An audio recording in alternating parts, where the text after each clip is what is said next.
ئەنی کورسات نیوسڵاوتان لەبێ لەگەڵ هاوکارانم بێکەوە پانۆڕامەیەم شەوتان پێشکەشەکەین. قسە و باسی ئێستای شەقامی عراقی و تەنانەت هەرێمی کوردستانی ژێوەیەکە حکوومەتی عراق و پێکهاتەی حکوومەتی داهاتی عراق چی دەبێت. بەڵام لە هەرێمی کوردستان چاوەڕوانی پێکهێنانی دوو حکوومەتی، ئەویش یەکێکیان حکوومەتی عراقە و تریان حکوومەتی هەرێمی کوردستانە. هەڵبەت مەبەستمانەوە نیە لە هەرێمی کوردستان دوو حکوومەت پێک بێ، بەڵکو خەڵکی هەرێمی کوردستان لەگەڵ خەڵکی عراق چاوەڕێی دوو حکوومەت. ئەم هەڵبژارنە لە بۆ عراق چیە گۆڕێ ئەتوانرێت چی بگۆڕێت و هێز و لایەنە سیاسیەکان لە دوای کۆمەڵی قەیرانی ڕابردووی هەرێمی کوردستانە بێت چۆن مامەڵە بکەن و چ زۆرە حکوومەتێک پێک بێنن. ئەمانە لەگەڵ سپۆڕ یاسایی بەڕێز چۆمان محەممەد گفتوگۆ دەکەین. کاک چۆمان زۆر سپاس زۆری بەڕێزیش هەر بژیت کاک چۆمان. ئەمە سەرتا لە هەڵبژارنی ئەنجومەنی نوێنەرانی عراقەوە دەست پێ بکەین. توانی مەسەلە نەخشەیەک گۆڕیان گۆڕانکاریەک دروستکە لەسەر ئاسی عراق و بەتایبەتیش بۆ هێزە سیاسەکانی هەرێمی کوردستان. وەلە سەرەتا بە ناوی خوا زۆر سپاس بۆ کورساتی ئەزیز کە هەمیشە ماڵی هەمووانە و دڵخۆشم کە لەگەڵ جەنابتان گفتوگۆ یەکەین. مەوزوعی ئەنجامدانی هەڵبژاردننی پەرلەمانی عێراق خولی شەشەمی ئەنجومەنی نوێنەرانی عێراق جارێ هەر ئەنجامدانەکەی ئەوەی سەلمان کە عێراق لە هەرێمی کوردستان متەمەسیکتر باشتر پەیوەستە بە میعادی انتخابیەوە پەیوەستە بەوەی کە لە کاتەکانی خۆیان هەڵبژاردننی کردووە. گیرۆگۆڵێکی زۆر هەبوو کە هەڵبژاردننی 11 دواکەوێت تا پێنجی مانگیش قسە هەبووە پەلاماری هێزەکانی بەغدا دەدرێ ئەوانە، بەڵام پرۆسەکە بەو هەموو کێشم و تەحەدانی کە لە بەردەم عێراق و ئەوە بوو پرۆسەکە ئەنجام درا کە ئەمە خاڵێکی جیاواز و ڕۆشنترە لە بەرامبەر هەرێمی کوردستانە کە هەرێمی کوردستان هیچ کاتێ لە 92 تا 2024 کە انتخابات کراوە هیچ کاتێ لە تەوقیتی خۆیان انتخاباتی نەکردووە. عێراق هەمیشە لە کاتەکانی خۆیان حتا لە سەردەمی شەڕی داعش و دواتریش ئەو قەیرانانەی کە ڕۆبەڕووی بۆ تۆ انتخاباتی کردووە. ئەو انتخاباتی کە لە عێراقا کراوە ئەگە سەی دەرئەنجامەکان کەی تقریباً ئەگەر ئەوەی سیرەکەی گۆڕانکاری زۆر گەورە لە معادلە هێزەکانە ڕووینەیەوە، کەنی سوپرایزی زۆر گەورەیتیانە کە مای ئەوە بێ بڵێ عێراق بەرەو قۆناغێکینەوە وەکو دەرئەنجام و کورسی. ڕاستە هێزی یەکەم لە ڕابردووە ئەگەر سەرنج بی بەڕێز سوودانی لە ڕابردوو و کاتێک کە بوو بە سەرۆکی ئەنجومەنی وەزیران لەگەڵ ئێستەیە کە 46 کورسی هێناوە وەکو هاوپەیمانەتی بڵین ئەوەی کە تەنمی و ئەعمار و تەنمیەیە، ئەمە هێزێکی تازەتری هێناوەتە پێشەوە کە براوی انتخابیە. بەڵام ئەگەر سەیری وێنە عامەکە بکەی شیعە سونە کورد وەکو سێ پێکهاتی ڕئیسی ئەم عێراقا سەیکەی تقریبا معادلەکان نزیکن لە یەکتریەوە، زۆر جیاواز نییە لە خولی پێنجەم و خولی چوارەم. بۆ ئێستا سەرنج بە ئیتاری تەنسیقی چەند کورسی هەیە؟ 170 کورسی هەیە. ئەنی ئەمە لە چاو ئەوەی ڕابردووە زۆر نەگۆڕاوە. ینی سەی خولی پێنج کە خولی چوارکە دیتەوە بۆ کوردیش ئەوە بەرەو 64 ڕوات خولەکەی تری ژەروە سەی سونەکە. بەڵام لە هەندێک هەڵبەزوو دابەست لە هەندێک کورسی هەندێک هێزا کراوە و هەندێک ئەوە کراوە. ئەمە وەکو کورسی انتخابی زۆر گۆڕانکاریتیان نەکراوە. بەڵام پرسیارە گەورەکەوەیە تشکیلی حکومت و ئەو فۆرمەی کە بۆ پێکهێنانی حکومەتی تازەیە کە باسی گۆڕانکاری ئەکرێ بە تایبەتی دوایەوەی کە سەرۆکی نوێنێردەی بەڕێز سەرۆکی ئەمریکا ترامپ هاتۆتە عێراق و حضورێکی باشتری هەیە لەم ململانی نێوان ئەمریکا و ئێرانە باسی هەژموری ئێرانەکرێ ئەوە ئەم حکومەتە چی لە دەرەچێ؟ ینی توکە سێکێکە کاک چۆمان ئەم جارە وەکو حکومەتەکە زوو پێک بێت. ئەمە ئەگەر دوو هاوکێشە هەیە. هاوکێشەیەکیان لەبەر لە انتخابات سەرۆکی ئەنجومەنی دادوەری باڵای عێراق وتی ئێمە بێت ئەو موادانی دیاری کراوە لە دەستوری هەمیشەی عێراقا بۆ تەشکیلکردنی حکومەت ئەبێت پەیوەست بین پێوە وادەیەکن قابلی خلافات نییە. ڕێیەک هەیە بە پەرۆشە بۆ ئەوەی کە لەو تەوقیتانە بکرێت، چکە ئەگەر سەرنج بی لە بڵین لە ساڵی 2021 کە هەڵبژارنەکە کرا هەڵبژارنی پێشوەختە زوو بە زوو دەستەی سەرۆکایەتی پەرلەمان پێگات، بەڵام بۆ سەرۆکی کۆمار و بۆ سەرۆکی حکومەت یەک ساڵی خایەن. بەڵام ئەگەر سەرنجی ئەوە بی ئەو میعادانی کە لە دەستورەکە دیاری کراوە کاک زانای بەڕێز تقریبا لە ڕۆژی بڵین بڵاوکردنەوەی دەرەنجامی سەرەتایی دەرەنجامی سەرەت تاکو هەڵبژاردننی سەرۆکی حکومەت بەپێی میعادە دەستوریەکەی 120 ڕۆژێوێ 120 ڕۆژ چۆنی چوار قۆناغی یەکەم بڵین دوای ئەوەی کە ئەنجامی کۆتایی ڕاگەێنرێ حزبەکان مافیانەیە تانەی لێبن کە تانەیان لە یاچێتە لای هەیەیەکی انتخابیە سێ حاکمن ئەوەش کە کۆتایی هاو ئەچێتە محکمەی ئیتیحادی بۆ تەصدیقکردنی نەتایج. ئەمە مەرحەلەی یەکەمی انتخاباتەکەیە. مەرحەلەی دووەم سەرۆکۆماری ئێستا تەصریف ئەعمال سەرۆکۆمار بانگهێشتی یەکەم کۆبوونەوەی دەستەی سەرۆکایەتی ئەم سەرۆکەی کە بەڕێز کاک لەتیف ڕەشیدە بانگهێشتی کۆبوونەوە کات بۆ بڕیارەکەی محکمەی فیدرالیش ئەو بڕیاری محکمەی ئیتیحادی کە تەڵەبێکی تەفسیریە مادە دوێنێ ناپی سیانزەی مانگە لەپێ بەبنای مادەی 56 دەستورە 56 54 ئەوانە باسی ئەوە کات. قۆناغی دووەم ئەم سەرۆکی کۆمار کە ئەوەکە وادەیەک بۆ کۆبوونەوەدانری پەرلەمان بەتەمەترینیان یەکەم کۆبوونەوە بەڕێوەبات بەپێی دەستوریش ئەبێ لەو کۆبوونەوە دەستەی سەرۆکایەتی هەڵبژێرێت بەپێی بەکراوەی نامێنێتەوە. لە ڕابردووە قەرارێکی محکمەی ئیتیحادی هەبوو لە 2010 وتی نابێ ئەو کاتە بەڕێز کاک فواد معسووم بوو سەرۆکی سن بوو بەتەمەترین بوو کۆبوونەوەکەی بەکراوی جێش تانەی لێدرا لە محکمەی ئیتیحادی ئیلزامی سەرۆک سنی کردوتێ بێ کۆبوونەوەکە بکرێتەوە و ئیدامە بە کۆمەڵ نوری مالیشیە. ئەم جارە نوری مالیشیە. جا قەزدەکە لە چییە؟ ئەمە قۆناغی دووەمە. ئایا بۆ قۆناغی دووەم کە کۆبوونەوە ئەکرێ هەڵبژاردننی دەستەی سەرۆکایەتیە کە هەڵبژاردننی دەستەی سەرۆکایەتی ئەکرێ ئەو کاتە کێ ڕاستپێرێت دەرگای خۆپاڵاوتن بۆ هەڵبژاردننی سەرۆکایەتی کۆمارەکرێتەوە لەگەڵ دوای ئەوەش سەرۆکی کۆماری تازە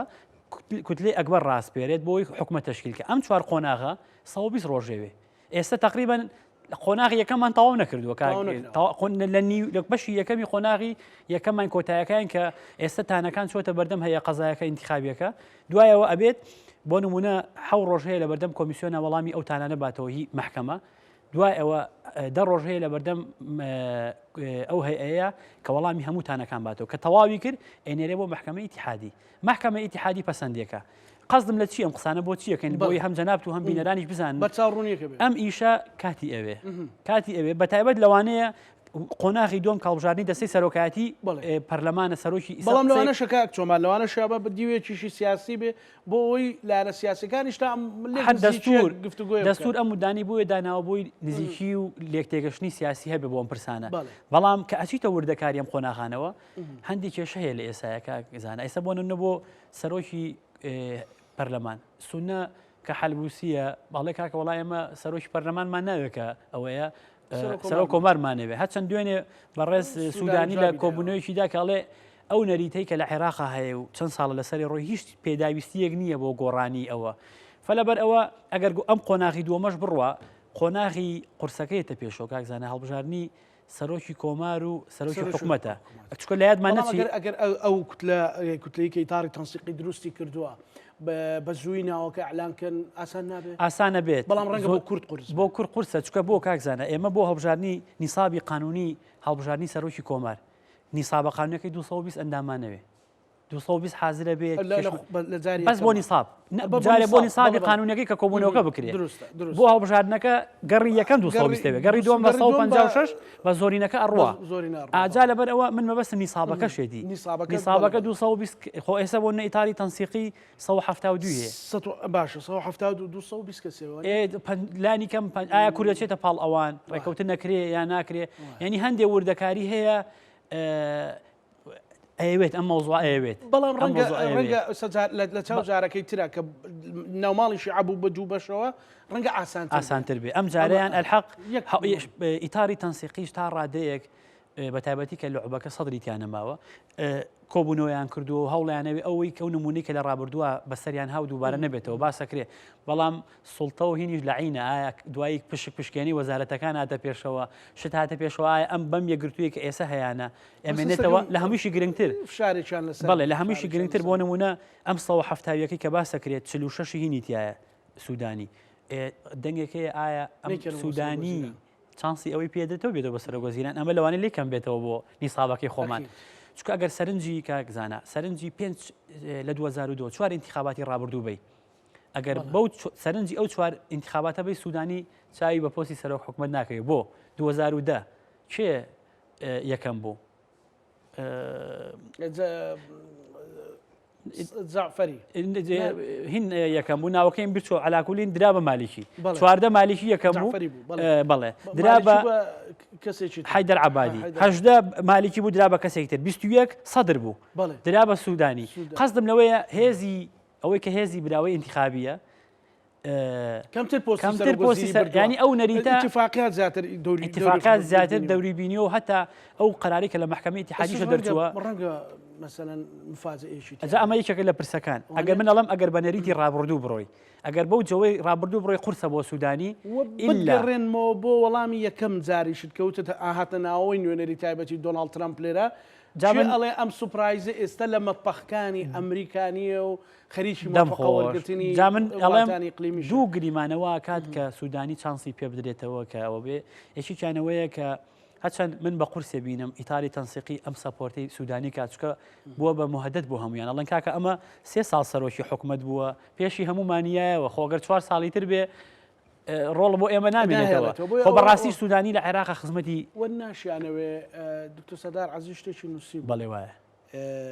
نازانم دەستەواژەیە گونجاو بۆ میدیا تەمانەوە بەکاری نابوو خەسی و بەڵێ وایە سەرۆکوەزیرانێکی وابێ کە یعنی نەتوە هەمیشە سەرۆکوەزیرانێکی لاواز بێت خاوەن پێگە و کورسی و قووەتی خۆی نەبێ ئەمە لە عێراق چەند جار دووبارە بۆتەوە هەر لەبەر ئەوەیە ئیلا قورسی بینم بۆ ئیتاری تەنسیقیش ئەو سەپۆرتەی ئەوکە بەڵام چی ئەمێنێ یاری ئاڵێ تۆپە ئاڵتونیەکەیان گۆڵە ئاڵتونیەکە کە ئەمریکا لەم نێوەندە لەگەڵ ئێران ئایا ئێران لێگەڕێت چێ لە مەتبەخی مخابراتی ئێران و ئەمریکایە چانسی ئەوەی پێدرێت ئەم تاجە لەسەری بنیشێتەوە ئایا چانس دەدرێتەوە بە سوودانی کاتە بەپێ ئەوە بێ با کەس قات نەکڕێ جارێ وڵات جارێک کەس قات نەکرێت چەند خەڵکێک بۆنمونە من کۆمەڵی خەڵکە بینم ئەڵەن کاکە ئێمە ناوەکەمان لایە چوە هەندێک تەسریحم جۆ لێ بوو دوێنەوە پێرەڵ ناوەکە لا ئێمە هەیە کە ئەوە لەوانە بێ بەسە لە شارعی عێراقی ئەم قسانە زۆر فڕێدرێ کاکزانە ئێمەمانان متابعەکەین و جەنابیش ڕۆژنامەنووسێکی متابعیت و ورد و من کۆڵکاری لێرە و لەوێ باسی ئەوە کرێت کە هەر ناو جارێ فڕێدرێ جارێک بۆ سەرۆکی حکوومەت سێ ناوێن فڕیاوە بەشێکیشی بۆ بازار بۆ مەبەستە بەشێکی بۆ تێکدانی وێنە ڕاستیەکەیە بەشێکیشی بۆیە خۆی بخاتە بەر ناوان 4-5 سەحەفی و 4-5 خەڵکی ناشت و ئەڵێ کاکە ناوی ئێمەمانان بێنن ئەمە لە ئەسڵا بەس بۆ میکیاجە ئەینا ئەو ناوانی کە ئەوترێتەوە ینی قورسە پێشبینی بکرێت کە ناوەکان کێیە بۆ سەرۆکی ئەوە بەتایبەت فەلەبەر ئەوەی کە ئەمێنێتەوە تەجروبەی ڕابردوو ئەومان پێڵێ کە بەڕاستی قورسە ڕەنگە بۆ سەر پۆست سەرۆکۆماری ئاسانتر بێ بۆ سەرۆکۆماری دەستنیشانکردنی بەتایبەت کە بۆ کورد بۆ بەتایبەتر بۆ یەکێتی بۆ کە لە ڕابردووە ئاسانە زوو حەسمە بێ زۆر کێشەی نابێت چەند لە ڕابردووی خۆلی ڕابردوو شتریشە هەندێک گیرە گۆڵ لەسەر کاندیدەکان و لێرە لە وێشتی تریان نەهێنایەوە ئەوانە ئەوەش دروست بوو بۆ ئەرقەلایان بۆ پۆستی سەرۆکۆماری بۆ پشکی کورد و یەکێتی دروستە کرد ئەوە تێگەینەوە بەڵام بەتایبەت گرفتە گەورەکە سەرۆکی حکوومەتە کە ئێمە نازانین من دڵنیام لەوەی کە یەکێتی بڵین ئێران و ئەمریکا لە دەشکانەوە و لە مەطبەخی یەکلاکردنەوەی پۆستەکانی حکوومەتە ئیتر ئەبێ گەڕی باشکەن ململانەی باشکەن دەستشکانەوەکە باشترە بێ یعنی وەک چۆن ڕێیەکەی پێی وایە ئەم حکوومەتە زوو بە زوو تەشکیلە بێ و لە میعادی خۆیان کرێەوە لەسەر مەسلەی ئەوە چۆمان لە تورکیا لە کابینەی ئەردۆغانە ینی کەو سەرۆک کۆمارە وەزیری کشت و کاڵ بوو لە وەزیری پیشەسازی دەستی لە کار شابوو یانوی زانین وتیان کێ ئەەکەی ئەوە لە پرس کۆنفرانسێکە وتیان کوێ بێ بە وەزیر و تێچێک بێ سمێڵی هەبێ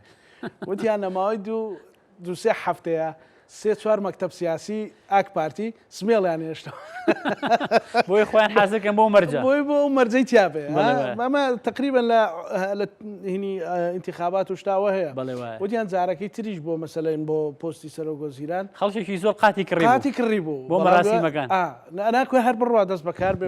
سەرۆکوەزیرانە و دوایی بینیمان مەسەلەن یەکێکیان لەوانە جاری یەکەم عادل عەبدولمادیەوەی بەس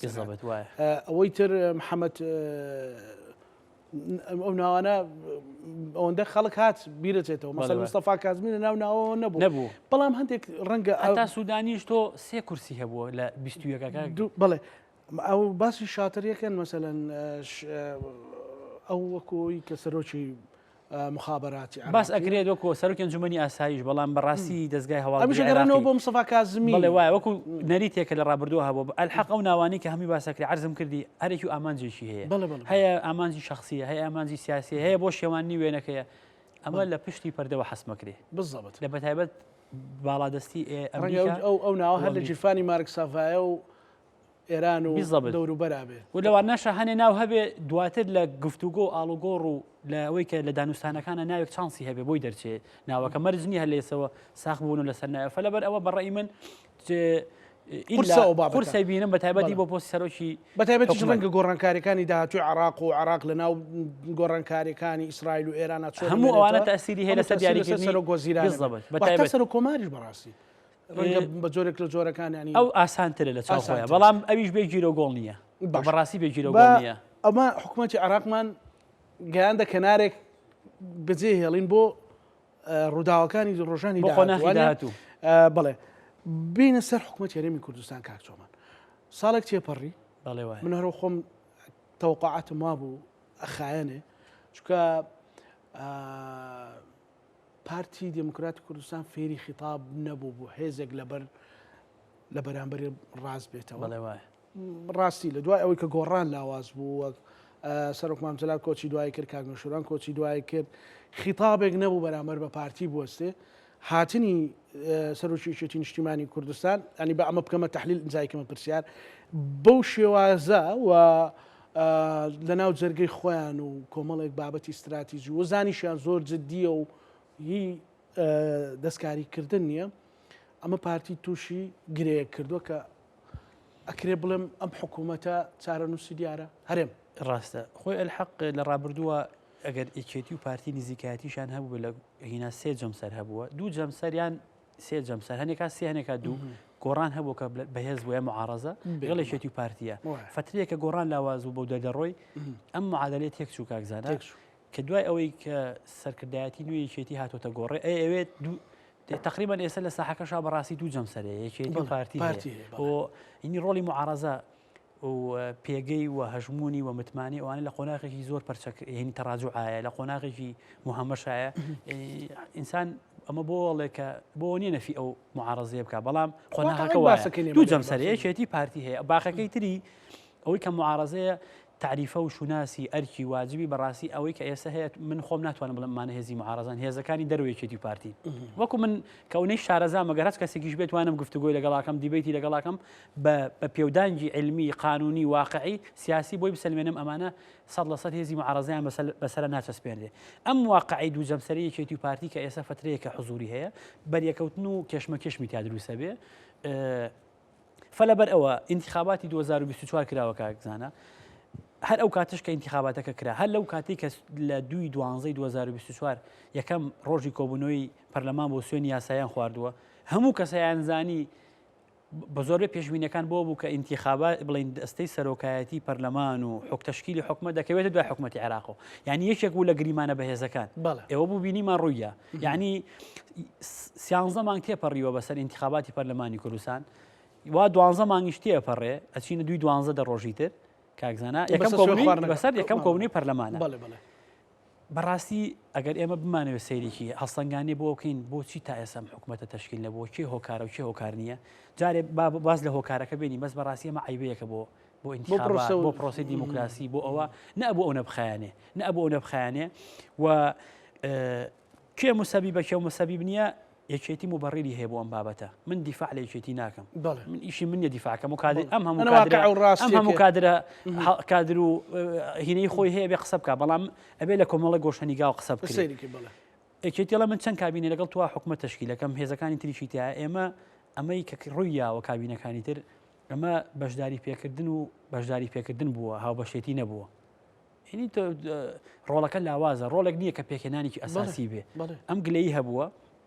فەلەبەرەوەڵێ من تا ستایلی کارکردن نەگۆڕێ لەم کابینی حکوومەتە ئێمە ناچینەم حکوومەتەوە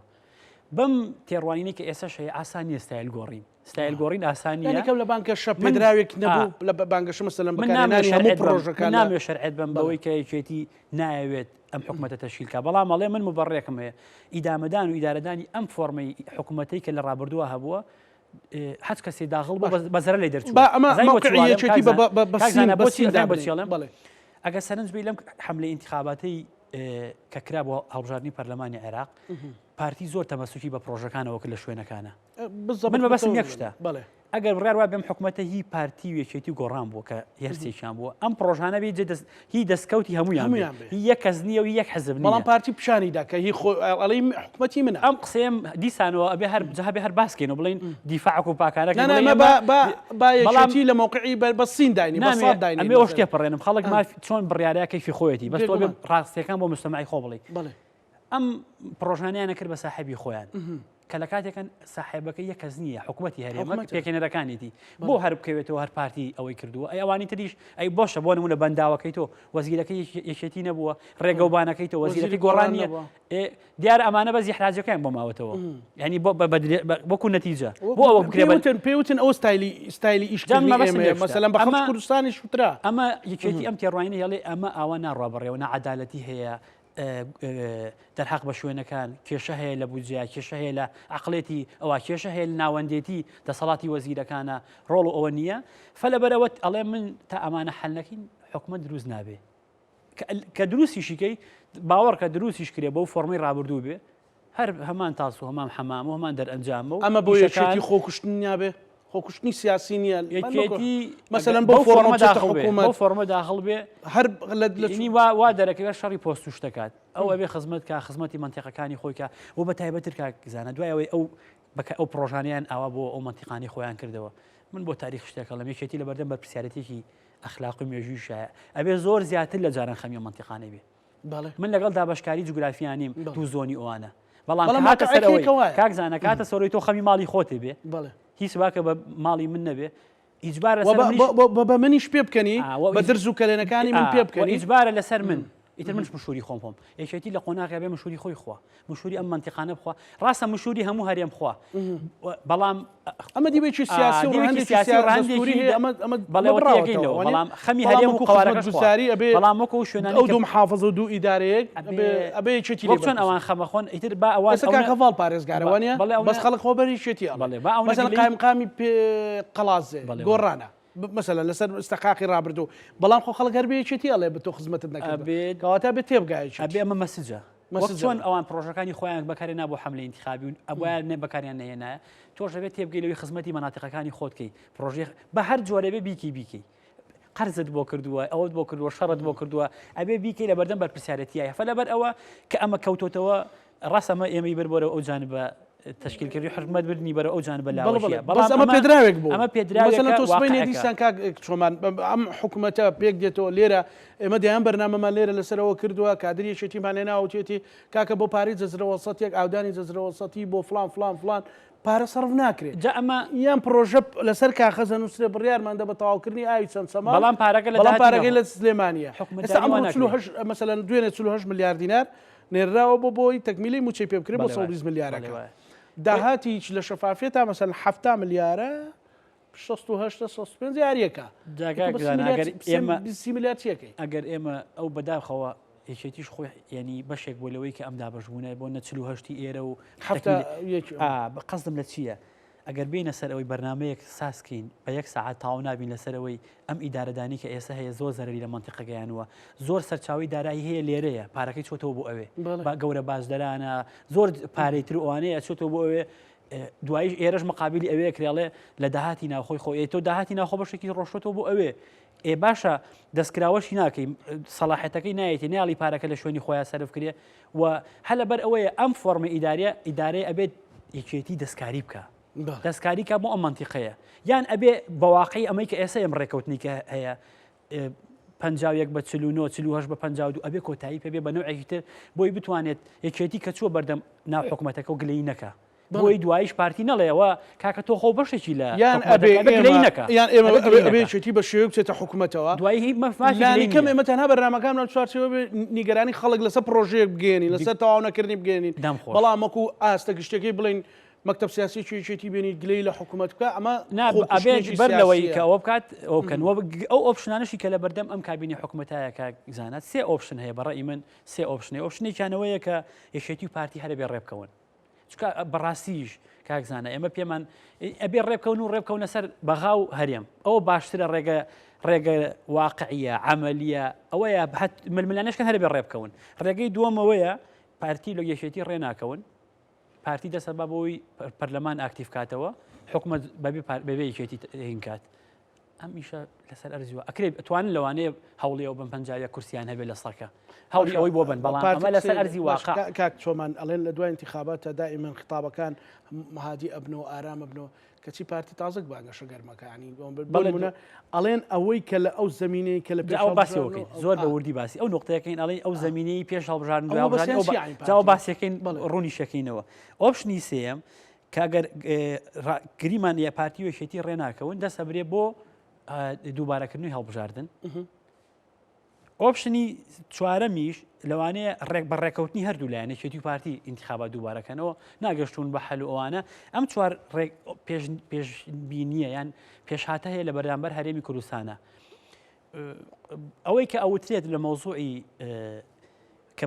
بەتایبەت پارتی پێش کاتی حملەکە و دوای ئینتیخاباتەکەش بە دوێنێشەواڵێن ئەو هەلومەرجەی کە پێش ئینتیخابات هەبووە دوای ئینتیخابات نابێ بەڕاستی ئەم بابەتە ئەبێت لە ڕووی سیاسی و هینی شەوقانی و هەڵسەنگانێکی بۆ بکەین دیسانەمەش دیفاعنیە لەیشێتی ئەم دەرئەنجامانی کە لەم ئینتیخاباتە کەوتۆ هی دوور و نزیک ڕەبتی بە تەشکیلی حکومەت یاریەمەوە نییە بۆچی ڕەبتیەکەی بۆچی ڕەبتیەکەی ڕەبتەکە لە چیایە لەبەرەوەی بۆ نێشێتی چەند هەزار دەنگێکی لە کوردستان کەم کردووە ئەتۆ لە زۆر شوێنتر کورسی لە دەزاوە ینی قەسدم لە چییە ئەمە ڕەبت مەکە بە تەشکیلی حکومەتەوە ئەگەر باوەڕە بەو دەرئەنجامانە نییە بڕۆن ڕێ بکەون بەیەکەوە خولی شەشەم هەڵوەشێنەوە بڕۆن ئینتیخاباتێکی ترکەن ینی خۆ بایەوە ئەگەرسیان لەوە هەیەکێتی دیسان شکستی تریانێ و ئەو ئەکادیانی ئەمە یاخود هەر بۆ هەڕەشەکردن فشارکردن لەسەر یەکێتی ئەم بابەتە ئەو ڕژێن نەڵەن کاکە هەلومەرجەکان گۆڕاوە و ئەبێ یان ئەڵەن ئەگەر ئەمە ڕێ نەکەوین ئەچینەوە بەرەو هەڵبژاردننی عادی ئینتیخاباتەکەین و خولی شەشەم هەڵەوەشێنەوە ئێبە ڕێزینە چۆنی خولی شەشەم هەڵەوەشێنەوە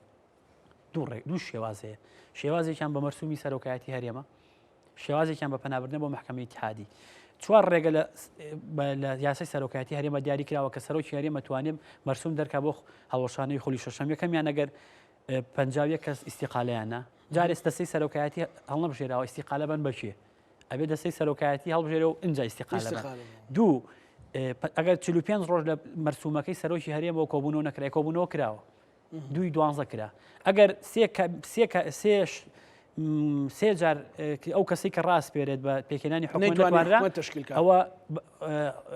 خولی شەشەم هەڵەوەشێتەوە ئەگەر حاڵی چوارەمەوە سیستەمە هەڵبژ ئینتیخابیەکە بگۆڕ گۆڕانکاری بەسەرا بێت و 6 ڕۆژما بێت بۆ پێش تەواوبوونی ئینتیخابات ئەمە واکات ئیجباری سەرۆکی هەرێم بکات کە خولی شەشەم هەڵوەشێنێتەوە بە مەرسومی وادەی تر دیاری بکرێت حاڵەتی دوم پەنابردنە بەر محکەمەی اتحادی کە لە ڕابردووە کۆمەڵ و نەوەی نوێ پەنایان بردە بەر محکەمەی اتحادی داواکە ڕەت بۆ بەسەبەبی اختصاص بەڵام ئەمەش هەندی ئەسبابی تر ڕێکارە قانونیەکان بەڵام وەکو ڕێکاری سیاسی کاک چۆمان پێت وایە هەڵبژاردننی پەرلەمانی کوردستان دووبارە بکرێتەوە ئاسان نییە جارێ ئاسانیە بەڵام ئەگەر ئیدامەدان بەم دۆخە هەبێ ئەو دەستبادان و فشارە لە یەکتری هەبێ ئەو زەختەی بڵێ وڵات تۆ انتخاباتی پەرلەمانی عێراق کراوە شتەکان گۆڕاوە یان بە نوعێکی تر کاکزانە وڵی ئەمجارە شەرێ لێ مۆمە دیفاعی لێژێتی من لە کورسان نیم بۆیە بەو ناجا قسەکەین چکە هەمیشە و دەواازە ئێمە مەجال دراوە کە گرتویشمانە لەم بەرنامە بۆ نمونە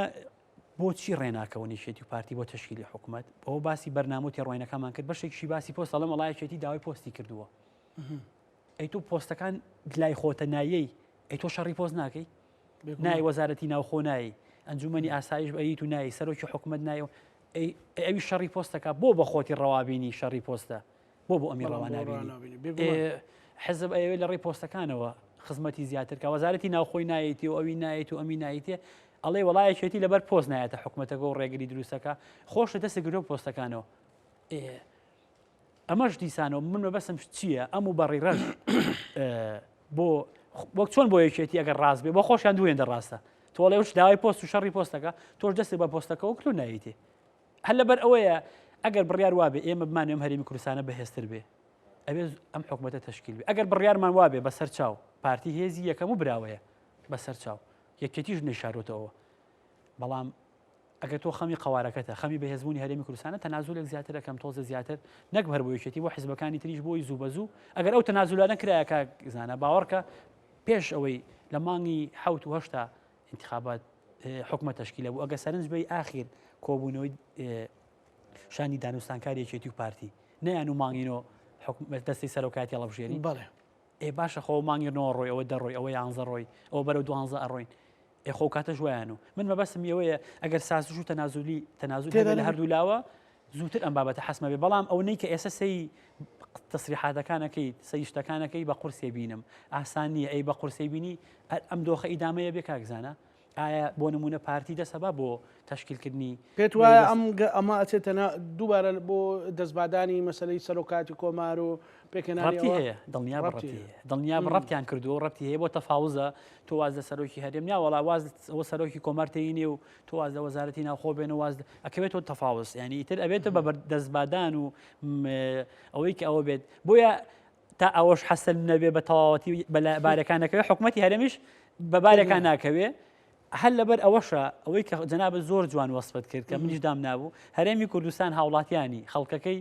لە بریەوەی چاوەڕێی یەک حکوومەت کە حکوومەتی عێراق تەشکیل بێ چاوەڕێ بێ دوو حکوومەت بێ کە حکوومەتی هەرێم و حکوومەتی عێراقیشە ئایا ئەکرێت بۆ ئەوەی چکە کاکزانە ئێمە وازدا پێداویستەکانی هەرێمی ژوێنە ئەم حکوومەتی عێراق گەر بە یەکەوە بین یەکێتی و پارتی ولایەنەکانی تر بن هەندێشتی گەورە لە پێش عێراق هەرێمە